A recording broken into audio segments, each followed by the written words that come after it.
If you've ever tried to succeed with ADHD following mainstream advice, you might be setting yourself up for frustration. Here's the truth. The methods designed for neurotypical brains aren't always great for those with ADHD. If you've ever felt like traditional methods of productivity or time management tricks just don't work for you, you're not alone. I'm Dr. Murphy with Effective Effort Consulting, with over 20 years of experience educating, coaching, and supporting the neurodiverse community of students, adults, and parents to find systems that actually work for their unique brains. In this video, I'll walk you through what to stop doing and what to start doing instead to succeed with ADHD in a way that aligns with your brain, with your learning style, and with your strengths. By the end of this video, you'll know what to replace your neurodiverse methods with ADHD-friendly strategies in order to manage life's challenges and to be more productive and feel more grounded in living the life you want to live. Let's start with task management,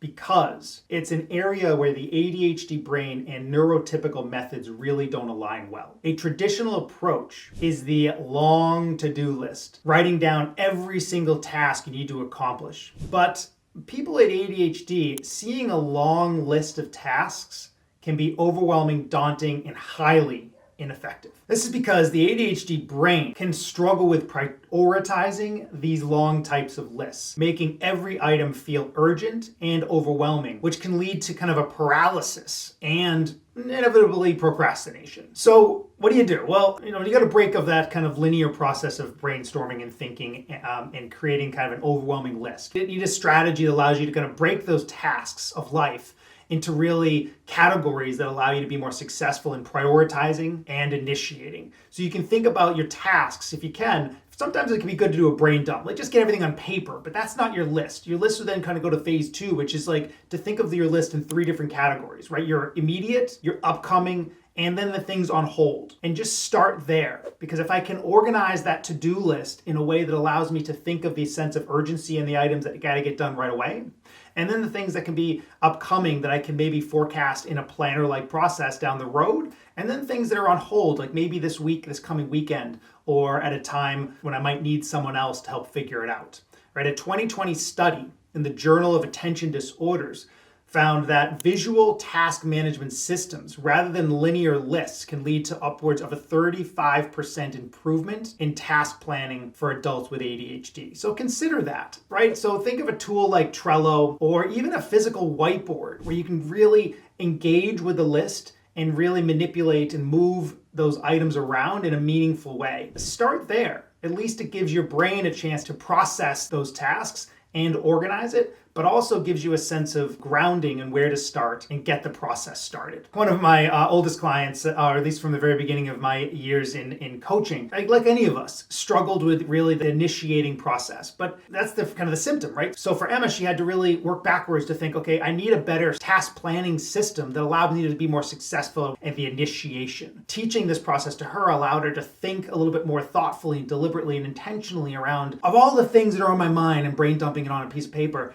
And then I can start to organize that into those 3 categories. You practice that over time. And even Emma felt like she was able to just initiate better, get things done quicker. Maybe she started with the first easiest task on her immediate list just to get the momentum started. And then she would jump into something more difficult, right? And for adults, that can be something different than students. But either way, the process can be the same. Let's shift from task planning to time management. Yeah, they need to work together. Let's talk about time management from the perspective that the classic advice is to set up kind of a strict schedule and stick to it. Almost kind of like a militaristic, like kind of robotic process. But for people with ADHD, this type of rigid thinking can be stressful and often backfire, because what if you don't follow it? And all of a sudden everything goes out the window, right? So you need something a little more flexible to adapt and flow with, just ADHD tendencies that can kind of derail a period of the day, but you shouldn't derail the whole day, right? So for the ADHD brain, it doesn't really function well with fixed schedules for most of us. A rigid time block can make ADHD brain feel boxed in, causing anxiety instead of focus because, oh no, I'm not meeting my time, right? And all of a sudden you start freezing and then you just feel a sense of despair and self-critical statements, and then you just feel yourself in a rabbit hole of giving up, right? So you need something else, and let's dig into that. So let's kind of imagine this kind of flexible time blocking. So instead of the rigid thinking of like, okay, start and end, okay, 9 to 11 or 9 to 10, or even like kind of 11 to 12, this kind of rigid kind of structure. Think about this flexible, more periods of time where you can block out these general periods for categories of work, like a morning focus or afternoon errands. And that's a great framework, I think, because it anchors in time this period. So you can think about waking up. There's this period of time in the morning where I wake up, my wake up process. And then I transition maybe into school or work mode. So I have kind of my morning focus time because maybe I took a medication and I want that to transition into productivity mode. And I have these time periods of transition. Maybe it's breakfast time as a transition because you got stuff done before breakfast. Maybe there's this lunch time of transition where I can think of myself between breakfast and lunch. What can I grind? And think of that as a framework. A 2019 study in psychiatry research found that flexible time blocks significantly improved task completion and reduced stress, of course, for people with ADHD. And I think even a lot of people that don't have ADHD, this is helpful. With this approach, you get a structure you need without feeling trapped by specific timelines. Like maybe you start 15 minutes late, and if it was too rigid, you may feel like you failed. And that obviously doesn't allow for there being a successful transition. So, for students, this can be great because imagine you don't necessarily have a set time to start homework, but maybe it's a time you say, as soon as I get home from school, I transition into work mode. I transition into student homework mode, and I just have somebody, and I don't do anything else but transition into getting my work done. And I let that just be a transition into action without that kind of rigid thinking around the time of it. I just know when I transition from home or from school to home. That can be after afternoon practices, right? And so that might mean 5, it might mean 3:30, it might, whatever it is, I just have this mindset of this process where I come home and this period of time, I get into student work mode until the work is done with scheduled breaks and other kind of strategies to help. Now let's talk about the work environment. Whether you're a student or an adult, this matters. Many people think they can work just anywhere. But for ADHD brains, where you work can make or break your focus and attention and productivity. Open workspaces might be fine for the neurotypical individual who can tune out distractions. But people with ADHD are often highly sensitive to the noise and visual clutter around them. Libraries offer a great solution called study carrels. This is an awesome topic because not enough people use them. But they're designed to block out distractions and provide a private, enclosed workspace. So even as an adult, and you have your study area, or if you have your home office, how do I create that same type of visual blocks just to drown out the stimulation to allow me to just focus? And this works, so give it a try. Because ADHD brains are wired to notice small stimuli. That's kind of the superpower, right? It's the attention to detail when I'm hyper-focused and motivated and driven. That's how I create my career.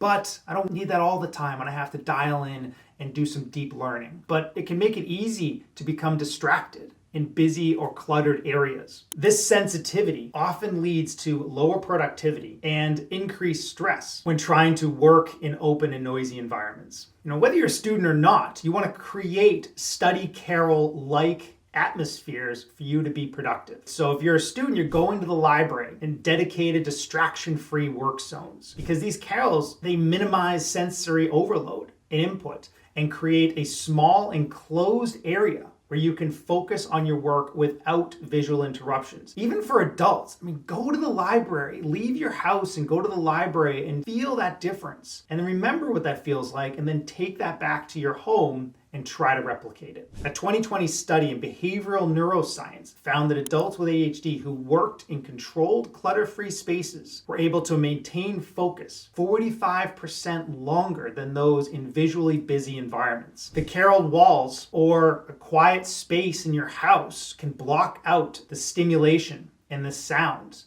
giving your brain the quiet it needs to stay on task. You can incorporate headphones on top of that, right? Because imagine removing some of the visual stimulation and grounding your auditory stimulation into concentrated noise. And that can be music or it can be just white noise, whatever it is, but allows your brain to fully engage in what you want to focus on. So why do we love coffee shops so much? Well, they're stimulating, right? They kind of give our brain a sense of a feeling of multitasking, which can be fine if the tasks I'm trying to manage are a low cognitive load. But for many adults, many even students, that are trying their best to perform academically and professionally, you can't let your brain, your ADHD tendencies take over that part of your day. I have to be able to create an environment to allow me to channel my focus in the areas that I need it to be focused on. And multitasking is the opposite. Even though it feels good because we're used to it and it's our strengths, many times I need to be able to dial in, and dialing in takes strategies. Another common piece of advice is just power through. It's almost the opposite of don't be lazy,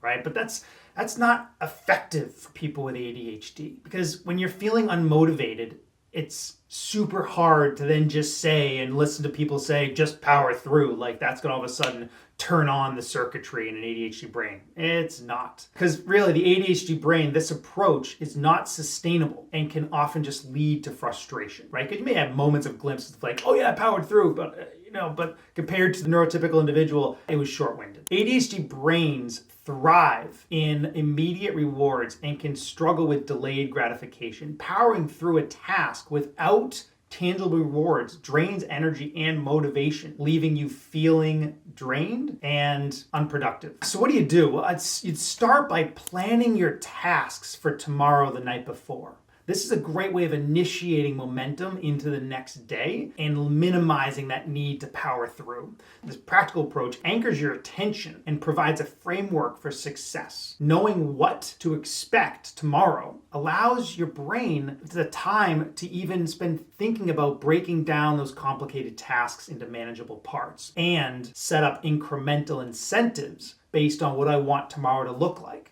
For example, let's say you get up in the morning at 6 and you're going to get some work done between 6 and 8 and get your workout in at 8. And the motivation is that workout. That's the transition window, but you have this grind time as soon as you wake up to get some stuff done. Same type of principle can apply as soon as you wake up in the morning. Maybe it's 8 a.m. and how you can start your day and allow a 10 a.m. as a transition point in some type of incentive. Whether you're planning your homework over the weekend or tackling week-long project deliverables, the proactive approach makes the task planning process achievable and requires less of that willpower-like motivation to grind through something. So to keep yourself engaged in this type of process, now you can add in incremental rewards. And they matter. They really do matter for everybody, but for people with ADHD, it can even be more important. So to keep yourself engaged, you can break tasks into smaller parts and steps and attach rewards or incentives for the completion of those tasks. And that just depends on the level of difficulty and the level of interest, right? So if I'm not interested in something, I really got to create something motivating at the end of that. What's the carrot? Kind of carrot and the stick, right? What's going to help me get through this assignment? By putting something at the end of it. For a lot of college students, there's always an incentive, right? I just have to think about what is it that I want to delay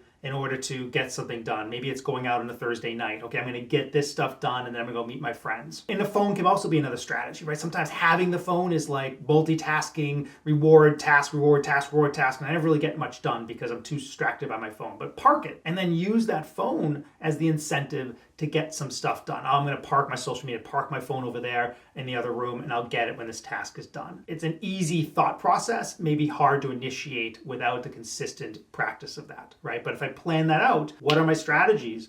Then it allows me to get more successful. But even taking breaks, okay, I'm gonna grind through this for as long as I can sustain. Maybe it's writing a paper, I'm gonna grind through as long as I can sustain, and then I'm gonna take a 25-minute break, or I'm gonna do 60 minutes on, 25 minutes off. That's hard to do as an adult or a young adult because you got a lot to do, but for a lot of younger kids, that might be something to practice, right? Finish the task at a time when my motivation is still high and my attention is still high, and then take a quicker break and then re-engage. The point being is having a specific enjoyable task as a reward for each short work session makes the tasks feel less daunting. You just gotta work your strengths, know what works for you, and just try to create a balance with that. Research from the Journal of Abnormal Child Psychology back in 2018 found that immediate small rewards helped ADHD participants complete tasks 40% more than those without the rewards.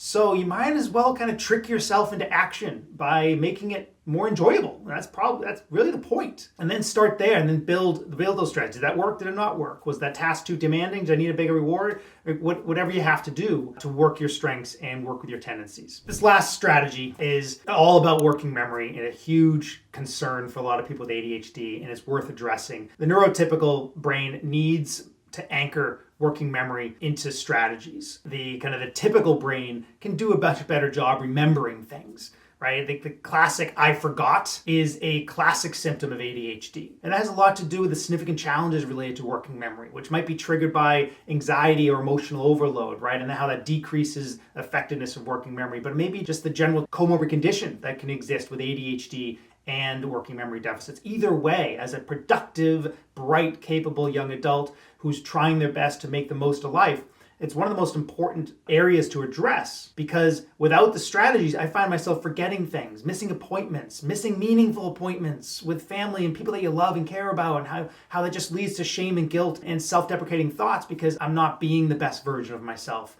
And I'm not being as conscientious as I know I want to be because I keep forgetting things. So I have to develop strategies to anchor my working memory into a process to keep track of things, really. What's on my mind? And I can't keep it there and then just assume I'm going to remember when I get home. Not going to happen. So you need different strategies, right? Because the ADHD brain can't always keep track of information in an effective way. So whether it's sticky notes on your dashboard, or it's a notepad in your computer, doesn't really matter. Just come up with a strategy that allows me just to anchor information in a meaningful way. Even if you're leaving a meeting and you were supposed to take notes, well, maybe you were taking notes, and you can use AI now as a powerful tool to not only track meetings, because you can record them, but even summarize those meetings into key details related to your job description and outcomes and next steps that came from that meeting, all generated with AI. So definitely a tool you want to become a master of in supporting your working memory, decision-making, planning, and your job description. Those are the ADHD-friendly strategies that I recommend